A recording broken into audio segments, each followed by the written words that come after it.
Whether you are a new customer paying for our awesome marketing tools for the first time, or you're renewing your account, updating or changing the credit card information stored with your Benchmark email account is very easy to do. Sign into your account and from the dashboard, click Upgrade.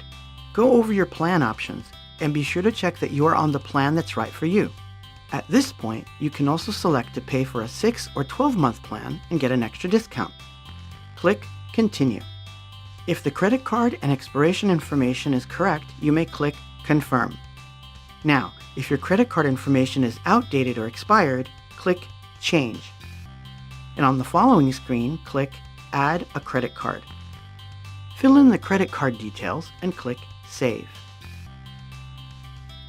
You may now click to agree on the billing agreement and confirm your payment. And that's it. Your account is back up and running. One last thing. If you have used an alternate form of payment and need to do so again, please get in touch with our support department and they will be happy to help you set that up. Thanks for watching.